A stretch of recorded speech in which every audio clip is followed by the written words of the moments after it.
And the Daily Nation front page says the fall of Sakaja, and that should be coming up behind me in a moment, and I will be engaging.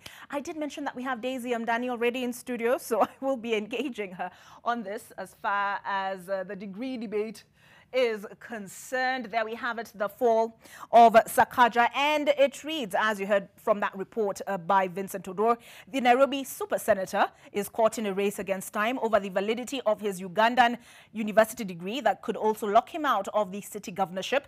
2 days of high drama culminated yesterday in the revocation of his papers by the Commission for University Education and his lengthy tirade against President Kenyatta, whom he accused of personally supervising his fall. The drama continued last evening as a tribunal hearing the case against him refused to admit the new letter from Quer. All right, there we have it. The fall of Sakaja, and it's the top story, but he's not alone. On the front page, I see Cleophas Malala. He was cleared, but there were, of course, questions as regards his degree. We have Mithika Lunturi, we have Simba Arati here, and several others, including Wavinya Ndeti. Daisy, what do you make of this conversation around degrees? Kenyans have had a lot of fun with this subject on social media. I saw some posts, I don't know whether it originated from Sasini, but people being told, check the degree. I know somebody sent me that. Yeah, of your tea before you sip it. So a lot of fun has been made around this subject. What do you make of it? Personally, first of all, I think that the legislators, they put this requirement in place. So if you know that that's the seat you're going for, you have an obligation to ensure that you meet those qualifications. Let's start there, you know. So for me, it raises an integrity question, okay? That because the electoral process is also a legal process. So if then you're lodging papers that you know are not genuine, that's illegal, you know?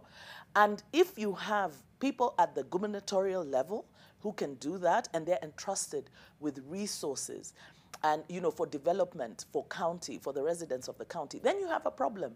You know, if they can be dishonest at that level, at the national level, and fight and even go to court and swear, knowing that it is deception, I think that's problematic, number one. The other thing is, this is something that I think it should spark a conversation as Kenyans about what exactly qualifies one to be a leader. Because if we have not seen or learnt anything, the 11th and 12th parliaments, which have had some of the most educated citizens in this country, have proven to us is that a degree does not qualify, does not translate into leadership, integrity, or capability. Because you see, a degree simply means that you're certified for that particular discipline, but it doesn't mean that you know everything. Remember also that it's only about 3% of Kenyans who have degrees. So basically, you're making it a very elitist preserve. We know around the world, there are very accomplished people, even here in Kenya, we have so many accomplished people that do not don't actually hold degrees. So I think that we need to look for better ways of qualifying people for leadership, because we're a representative democracy.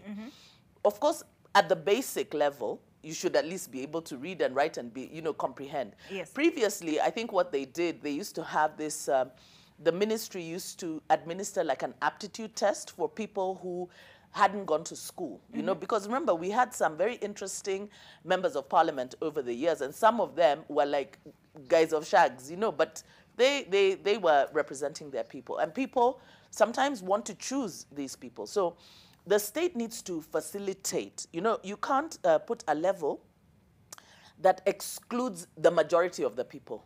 You get? Yeah. So you put that, you know, the Constitution says that the parliament shall legislate the level of education for people to qualify for that office. So in most cases, you would find that actually they went for the degrees because they knew many of their opponents didn't have. Because remember, they wanted it also for senators. It is one of the senators who actually had that repealed for MCAs and everything. And I'm not demeaning education.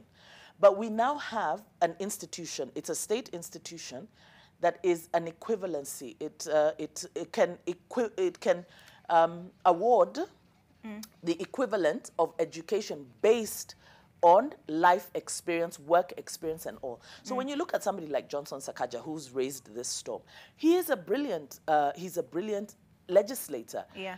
In a house of 349 members, of some of whom you do not hear a peep squeak, Yeah. from when he was a nominated member of parliament to being a senator, he moved motions in parliament, bills.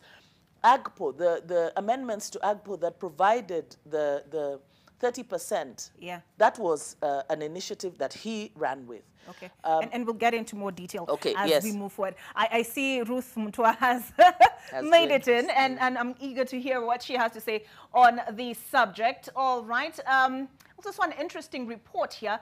Raila asks Ngilu to drop bid, promises state post. That should be an interesting read on the Daily Nation. And I also see here, I don't know whether you can see it. How do you zoom on this thing? There we go.